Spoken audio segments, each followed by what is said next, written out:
하나님의 말씀 함께 보겠습니다. 하나님 말씀은 누가복음 7장 11절부터 17절까지의 말씀입니다. 신약성경 100면 혹은 101면에 있는 누가복음 7장 11절부터 17절까지의 말씀입니다. 이 계시의 말씀을 읽을 때 하나님의 음성이 여러분 심령 속에 들려지기를 원합니다. 그 후에 예수께서 나인이라는 성으로 가실새 제자와 많은 무리가 동행하더니 성문에 가까이 이르실 때에 사람들이 한 죽은 자를 메고 나오니 이는 한 어머니의 독자요 그 어머니는 과부라. 그 성에 많은 사람도 그와 함께 나오거늘 주께서 과부를 보시고 불쌍히 여기사 울지 말라 하시고 가까이 가서 그 관에 손을 대시니 맨 자들이 서는지라. 예수께서 이르시되 청년아 내가 네게 말하노니 일어나라 하시매 죽었던 자가 일어나 앉고 말도 하거늘 예수께서 그를 어머니에게 주시니 모든 사람이 두려워하며 하나님께 영광을 돌려 이르되 큰 선지자가 우리 가운데 일어나셨다 하고 또 하나님께서 자기 백성을 돌보셨다 하더라. 예수께 대한 소문이 온 유대와 사마리아의 사방에 두루 퍼지니라. 아멘. 이것은 하나님의 말씀입니다. 가이드 포스트라고 하는 정한 잡지가 있는데 1965년에 발간되어서 창간되어 지금까지 계속해서 나오는 잡지입니다. 이 잡지에 한 간증이 실렸는데요. 미국 플로리다를 허리케인이 강타한 후에 참 많은 사람들이 희생을 당하고 또 그 호수가에 조그마한 집에서 살던 한 가정이 호수에 물이 차서 집도 차고 그리고 결국은 점점 차와서 가까스로 집을 빠져나왔는데 도망할 수가 없고 피할 수가 없어서 고목나무 하나에 매달리게 되었습니다. 근데 이 물이 점점 호수에 차는데요. 나무에 차서 이제 나무 위로 올라가고 끝까지 올라가서 더 이상 피순할 수 없는 상황이 되었습니다. 이 가족은 부부와 자녀들 셋, 총 5명인데 이제 더 이상 나무에 올라가서 버틸 힘이 없자 자녀들을 이렇게 떠받든 이 부부가 살아날 가망이 없다고 느껴서인지 아내에게 그래요. 여보 이제 틀렸어요. 그 말을 들을 때 이제 단란했던 5명의 식구의 목숨이 걸려 있는 거잖아요. 우리 다 죽었다. 근데 그 순간에 뭐라 그러냐면 여보 우리 둘 중에 누가 한 사람 살아남더라도 서로 자녀들 잘 돌봅시다. 뭐 그런 말을 서로 주고받고 있었습니다. 이제 물이 점점 차올라서 턱까지 차올랐고 이제 더 이상은 안 되겠다. 그리고 다시 한번 이제는 틀렸나 봐. 이제는 우리는 살 가망이 없나 봐. 그러자 아내가 물을 한 모금 꿀꺽 삼키면서 하는 말이 아니야 여보 우리 살 수 있어요. 그 순간 그 아내가 까맣게 잃어버리고 있었던 한 가지 생각이 떠오르는 거예요. 그것은 뭐냐면 하나님께서 우리를 도우실 거다라고 하는 거죠. 그동안 잊고 살았던 주님이고 그동안 잊고 살았던 하나님인데 그 마지막 죽음의 순간 앞에서 그렇게 말하는 거예요. 여보 우리가 그동안 잊고 살았던 하나님 그분이 우리를 살려주실 거예요. 그러면서 마지막 그 이제 숨이 그리고 물이 차오는 순간에 갑자기 부른 노래가 너 근심 걱정 말아라 주 너를 지키리. 그 노래가 이 부인의 입속에서 흘러나오자 이 남편도 읊조리며 함께 따라 불렀습니다. 그 순간 결국 소망이 없는 것 분명히 아는데 이제 우리는 죽었구나라고 생각하며 눈물을 툭 터뜨리는 순간 이 남편의 마음속에 하나님이 자기를 이렇게 내려다보시는 느낌이 들었다는 거예요.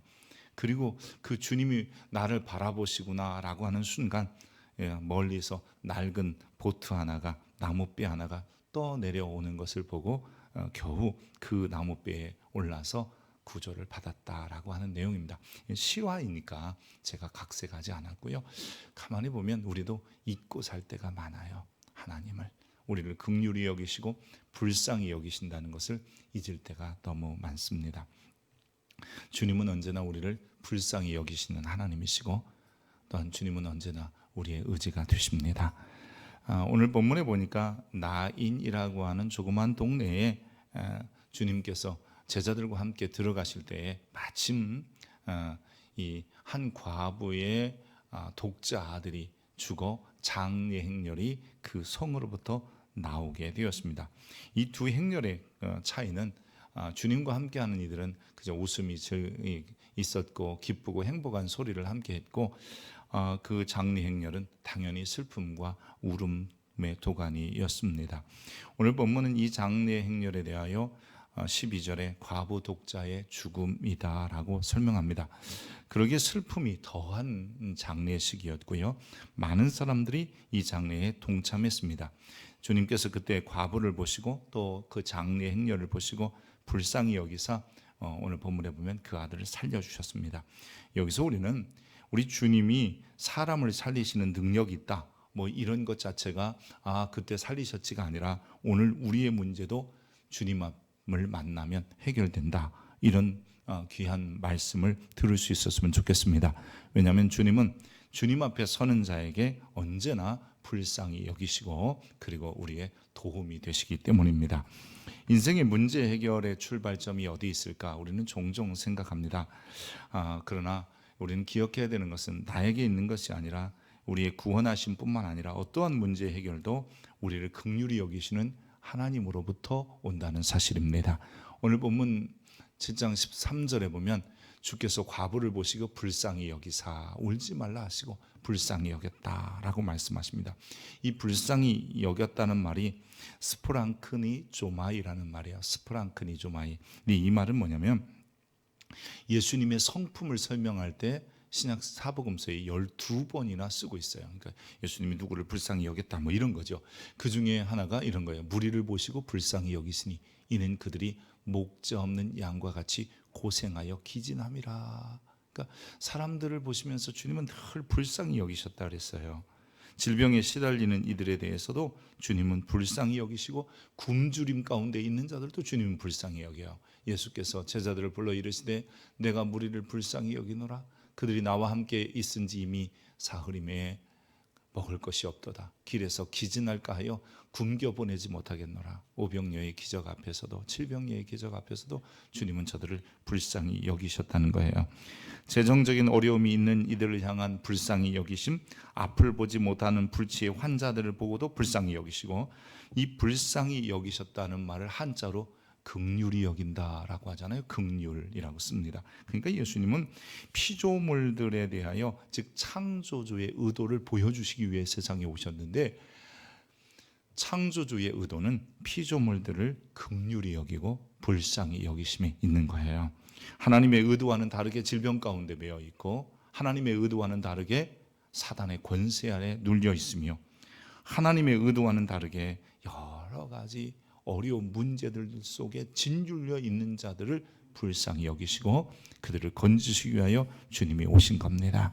출애굽기 33장에 보면 여호와께서 이르시되 내가 내 모든 선한 것을 내 앞으로 지나가게 하고 여호와의 이름을 내 앞에 선포하리라. 나는 은혜 베풀 자에게 은혜 베풀고 긍휼히 여길 자에게 긍휼을 베푸느니라. 아멘.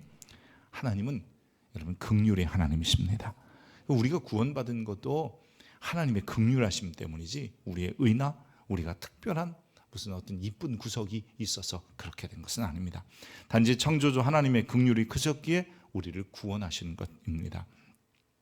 바울은 하나님의 선택에 있어서 그 누구도 간절하다고 해서 혹은 선착순 달리기를 하는 것처럼 빨리 앞에 나갔다고 해서 또 열심히 살았다고 해서 선택받은 것이 아니라고 합니다. 오직 하나님의 긍휼하심 때문이라고 이야기하는 거죠. 주의 크신 긍휼로 그들을 아주 멸하지 아니하시며 버리지도 아니하셨으니 그는 은혜로우시며 불쌍히 여기시는 하나님이라. 그리고 바울의 이야기를 들어보면요, 9장 16절이 어디 있어요? 로마서 9장 16절? 여기 있네요. 그런즉 원하는 자로 말미암음도 아니요 다른 박질 잘하는 자로 말미암음도 아니요 오직 긍휼히 여기시는 하나님으로 말미암아 우리가 선택을 받았다는 거예요. 오늘 나인성의 장례 행렬을 멈추신 주님은 과부의 죽은 아들, 즉 그 청년이 평소에 믿음이 있었거나 아니면 이 과부가 주님에 대해서 잘 알고 따라다녔던 여인이어서가 아니라 그죠, 그들을 긍휼히 여기심 때문이에요. 참 그분이 불쌍히 여기사 울지 말라. 주님께서 불쌍히 여기셨기 때문에 가능했던 일인 거죠. 과부가 주님의 긍휼을 얻을 수 있었던 것은 예수님의 행렬과 마주친 사건, 이거 하나밖에 이유가 없습니다. 독자를 잃은 과부를 보시고 주님은 언제나 그랬듯이 사람들을 보실 때마다 그랬듯이 긍휼히 여기시는 마음을 가지셨던 거죠. 과부의 눈물 때문도 아니고 죽은 청년의 미래가 안타까워서도 아니라 그분이 그저 긍휼이 풍성하신 하나님이셨기 때문입니다. 우리의 문제 해결은 어디로부터 오는가? 주님의 긍휼로부터 오는 것입니다. 우리의 기도 응답은 하나님께서 우리를 불쌍히 여기시기 때문에 오는 것입니다. 우리의 긍휼은 오직 주님이 우리를 불쌍히 여기시기 때문이지, 그것이 우연한 사건이든 아니면 필연적 사건이든 어쨌든 간에 주님이 긍휼이 많으시기에 우리를 만나 주셔서 허락하시는 것들임을 알아야 합니다. 긍휼을 입은 사람들을 보면 주님께서 지나가실 때 만난 이런 나인성의 과부 같은 사람도 있고요. 또 죽은 아들을 살려주시기 위해서 안타까워하는 마음으로 주님 앞에 나온 그런 야이로 같은 사람도 있고요. 또 12의 혈류증 앓던 여인은 조용히 가서 주님의 옷자락을 만지기도 하는데 그 여인도 주님의 긍휼하심을 입습니다. 어쨌든 간에 이 여리고에서 주님을 만난 삭개오라든지 아니면 귀신 들린 딸을 고쳐달라고 하기 위해서 주님을 찾아왔던 가나안 여인이든 아니면 수가성에서 물을 들어왔던 여인이든 다 공통점이 있다면 주님을 만났다는 겁니다. 그랬더니 그 긍휼이 많으신 주님이 은혜를 베푸시는 거예요. 내 의지로 주님 앞에 나갔든 누군가의 손에 이끌려 갔든지 아니면 우연찮게 들은 한마디의 메시지 혹은 전도지에서 읽은 누군가 전해준 한 작은 그 책자를 통해서 그 말씀이 우리를 하나님 앞에 인도하고 주님을 만나게 하며 우리에게 그분의 긍휼을 얻게 하는 겁니다. 왜냐하면 주님께서는 이 불쌍히 여기시는 마음, 긍휼히 여기시는 마음이 주님 앞에 아주 가득하기 때문입니다. 주님을 만난 사람은 조건 없는 한없는 긍휼을 덧입게 되는 이유가 바로 거기입니다. 성전에 올라가 기도하던 세리를 보십시오. 여러분, 그의 기도를 우리가 한번 듣고 오늘 우리의 기도였으면 좋겠습니다. 세리의 기도는 이래요. 세리는 멀리 서서 감히 눈을 들어 하늘을 쳐다보지 못하고 다만 가슴을 치며 이르되 하나님이여, 같이 합니다. 시작. 하나님이여 불쌍히 여기소서, 나는 죄인이로소이다. 다시 한번요. 하나님이여 불쌍히 여기소서, 나는 죄인이로소. 하나님 앞에 나와 가장 위대한 기도는 하나님 나를 불쌍히 여겨주세요. 하나님 나를 긍휼히 여기소서라고 하는 겁니다. 그러면 그 긍휼이 풍성하신 하나님이 우리를 그냥 두지 아니하시고 우리를 모든 불의에서도 깨끗게 하시고 우리의 모든 아픔과 질병을 위로하시며 치료하시고 그리고 사단의 권세 가운데서 건져내시는 겁니다. 긍휼이 풍성하신 하나님, 그 긍휼이 풍성하신 하나님이 우리를 사랑하신 그 큰 사랑을 인하여 허물로 죽은 우리를 그리스도와 함께 살리셨다. 그래서 우리는 그 긍휼을 얻는 것을 다른 말로 말해서 은혜 받았다 그러는 거예요. 여러분, 교회 공동체의 특징은 은혜 받았다는 사람들로 가득한 거잖아요. 그게 교회잖아요. 근데 그 은혜를 다른 말로 나는 주님이 불쌍히 여겨준 사람이야, 나는 주님의 긍휼을 받은 사람이야, 이게 바로 여러분 은혜 받은 것이고, 그 은혜를 가진 사람들이 함께 이루는 게 교회 공동체입니다. 사랑하는 성도 여러분, 오늘도 우리는 주의 긍휼이 필요한 사람들입니다. 질병의 문제도, 때로는 재정적인 문제도 있고 자녀들의 문제도 있고, 때로는 심적으로 힘이 고통스럽고 힘들어서 어렵고 답답해서, 때로는 내가 정말 하나님의 자녀인가 우리는 불안하고 초조한 마음도 가지고 있을 수 있어요. 그런 사람에게 필요한 것이 주의 긍휼이지 나의 의가 아니고요, 내가 무슨가를 뭘 했다 나의 공로가 아니더라고요. 그냥 주님 긍휼이 풍성하신 하나님, 긍휼이 풍성하신 하나님, 그 긍휼이 풍성하신 하나님 앞에 나와 나를 불쌍히 여기소서 밖에 없습니다. 주님이 여러분을 긍휼히 여기시려고 오늘 또 주님이 여러분을 만나 주십니다. 주님은 과부에게 울지 말라 그렇게 말씀하세요. 이 울지 말라, 사실 울지 않을 수 없죠. 아들이 죽었는데, 그것도 독자인데, 더구나 자기는 과부인데 어떻게 눈물이 안 나올 수 있겠습니까? 근데 주님께서 그런 상황을 보시고 울지 말라, 이 말은요, 주님께서 과부의 슬픔, 눈물을 위로해 주시겠다는 것이잖아요.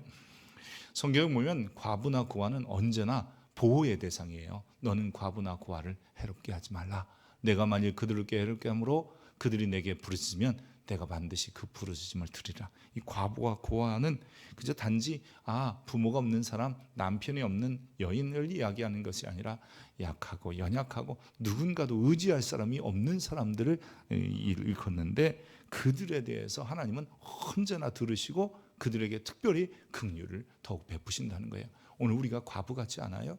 지금 내 삶의 문제들이 어려워지고 마음의 상태도 힘들고 상황적으로도 그럴 때 주님 앞에 나와 긍휼히 여기소서. 주님이 위로가 되어주시고 의지가 되어주십니다. 야고보서 1장 27절에 보면 하나님 아버지 앞에서 청결하고 더러움이 없는 경건이 뭐냐? 곧 고아와 과부를 그 환난 중에 돌보고 또 자기 애를 지켜 세속에 물들지 아니하는 그것이니라. 여러분, 심지어 경건을 하나님 앞에 신실한 삶의 모습이라고, 이게 경건이라는 뜻인데요.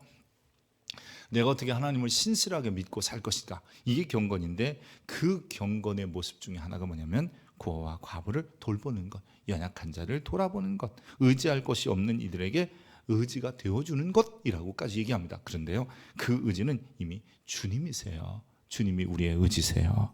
그러면 그 주님을 의지하면 주께서 은혜를 베푸세요. 여러분, 힘이 듭니까? 지금 내가 과부입니까? 더군다나 나는 독자마저도 이른 과부입니까? 그렇다면 주를 의지할 수 있기를 축복합니다. 시편 34편에 보면 여호와께서 그들을 도와 건지시되 악인들에게서 건져 구원하심은 그를 이제 여호와를 의지한 까닭이다. 여러분, 우리가 어렵고 힘든 상황 속에서, 그래요, 지금 이 과부에게서 독자 아들이 죽은 것만큼 큰 슬픔이 어딨겠어요. 근데 주님은 그 가운데서 건지시겠다는 거예요. 아멘입니까? 여러분, 이럴 때 아멘 하는 거예요. 할렐루야 복 받으세요 이럴 때 아멘이 아니라, 내가 이 과부하고 똑같은 사람이구나, 주의 긍휼이 필요한 사람이구나, 옆 사람 볼 것도 없고요, 앞 사람 볼 것도 없어요. 그래서 주 앞에 아멘 합시다. 사무엘에도 보면 그들이 나의 재앙의 날에 내게 이르렀으나 여호와께서 나의 의지가 되셨도다. 나를 또 넓은 곳으로 인도하시고 나를 기뻐하심으로 구원하셨도다. 외적이 오고 나에게 힘들게 하는 원수들이 있고 나를 답답하게 만드는 상황들이 펼쳐지고, 내가 그렇게 의지했던 그것이 죽었어도, 그리고 다 끊어졌어도 여호와를 의지하면 하나님이 구원하십니다.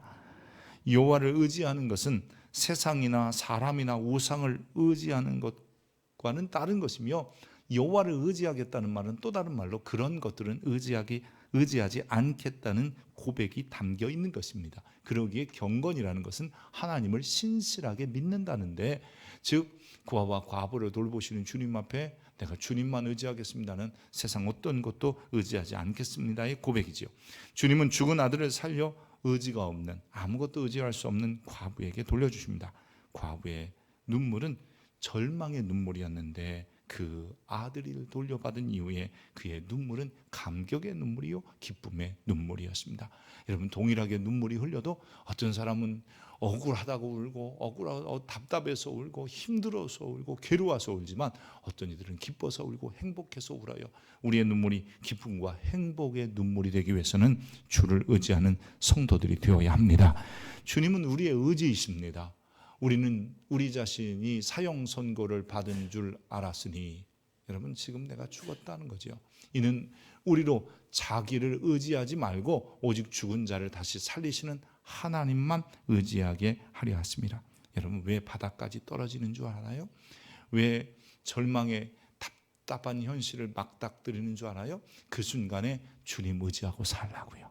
너 네 힘으로 못 살아. 내가 너를 도와줘야 돼. 이 의지한다는 말의 다른 표현은 도와준다는 뜻이거든요. 하나님의 도움 없이는 나는 못 살아 라는 고백을 주님이 원하시는 거예요. 그게 여러분 신앙인이기도 하잖아요. 내 이름으로 사는 사람이 아니라 주의 힘으로 사는 것이에요. 어려운 자리에 내려가 봐야 우리는 내가 의지할 것은 주님밖에 없구나라는 것을 깨닫고 나를 도우시는 분은 주님밖에 없구나라는 것을 알게 되는 겁니다. 한 사람의 간증을 통해서 이제 입에 물이 들어오는 그 순간에 그동안 이것저것 다 생각해봤는데 깜빡 잊고 살았던 하나님, 그분이 도우시는 분인데 그분 의지해야 되는데 겨우 거기서 깨닫는 거예요.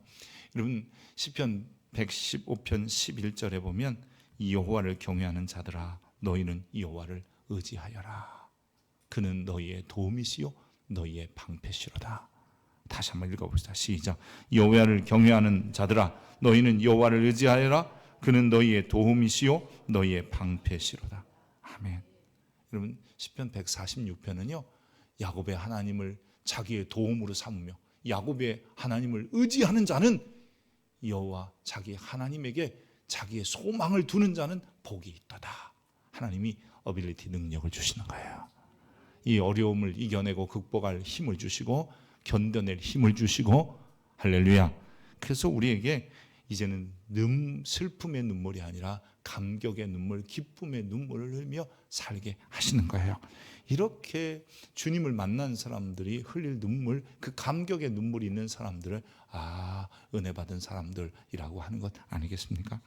여러분 처음에는 나인성에서 들어가는 행렬과 나오는 행렬이 웃음과 울음, 그들의 소리는 달랐습니다. 그런데 이제 주의 긍휼과 도우심, 주님이 불쌍히 여기시고 주를 의지하는 모습 속에서 두 행렬은 기쁨으로 가득 차게 됩니다.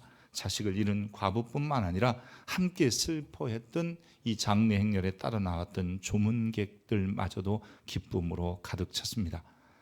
여러분 청년아 일어나라, 그 한마디에 청년이 일어났습니다. 근데요 오늘 본문에 참 특이한 점 하나가 있어요. 이걸 결론으로 설명을 드리려고 하는데요, 뭐냐면 한번 같이 읽어봅시다. 모든 사람이 두려워하며 하나님께 영광을 돌려 이르되 큰 선지자가 우리 가운데 일어나셨다 하고 또 하나님께서 자기 백성을 돌보셨다 하더라. 여기서 우리 가운데 큰 선지자가 일어나셨다라는 말과 청년아 일어나라 라고 예수님이 명령한 단어가 똑같습니다. 참 신기하게도 청년이 일어나는 것은 죽은 자 가운데서 일어나는 것이며 지금 이 큰 선지자가 백성들 가운데 나타났다, 오셨다 이렇게 표현해야 될 일어났다는 말이 동일합니다. 이게 에게이로라고 하는 헬라어인데요. 이 에게이로가 일으키다, 일어서다 뭐 이런 단어를 가지고 있습니다.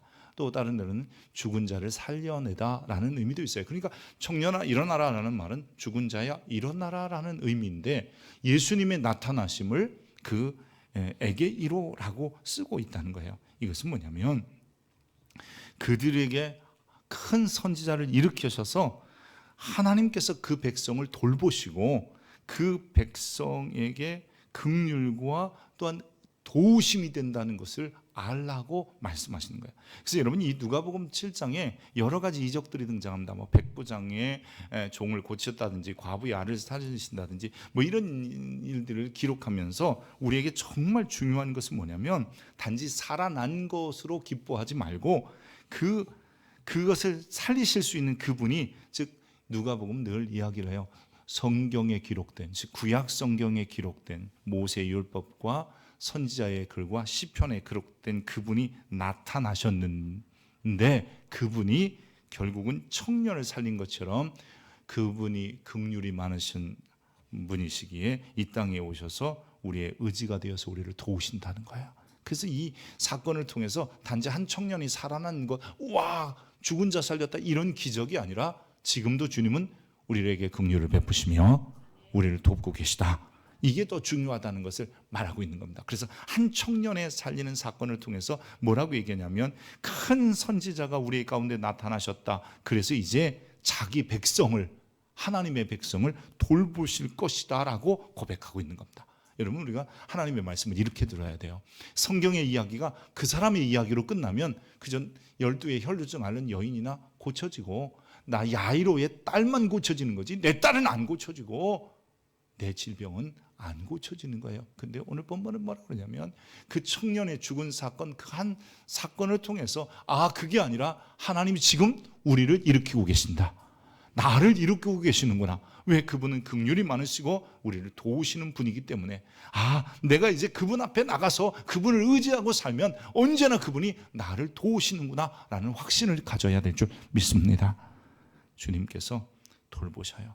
이 돌보시다는 말도 원어적인 의미는 찾아오세요. 나를 찾아오셔서 그 긍휼이 많으심을 우리에게 보여주시고 우리가 그분을 의지할 때 우리를 도와주셔서 죽은 문제도 살리시고 상처난 것 위로하시며 오늘 우리의 현실 가운데 왜 이렇게 답답하지? 그 답답한 가운데 하나님이 역사하십니다.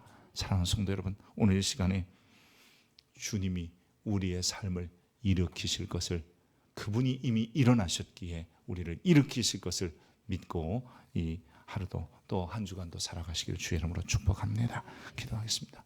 주님, 큰 선지자가 세상에 오셔서 그 백성을 돌아보셨고 주님께서 2000년 전에 나인송 과부의 아들만 살리신 것이 아니라 오늘 우리의 문제를 살리시기 위하여 긍휼이 풍성하신 하나님이 나타나셨기에 이제 주님을 의지하고 또 주님을 바라보는 자들마다 주의 도우심으로 가득하게 하여 주옵소서. 우리 성도들도 주의 전에 나올 때에 여러 가지 삶의 문제들을 가지고 왔습니다. 여기 답답한 문제를 가지고 왔습니다. 불안하여 나왔습니다. 아버지 하나님, 인생이 꼬여서 나오기도 했습니다. 물론 어떤 이들은 즐겁고 감사한 마음으로도 나왔습니다. 주님, 모두에게 주의 긍휼하심이 필요합니다. 주여, 나를 불쌍히 여기소서. 주여, 우리를 긍휼히 여기소서. 그리고 우리를 도와 주옵소서. 우리의 모든 문제 해결자 되신 우리 구주 예수 그리스도의 이름으로 기도합니다. 아멘.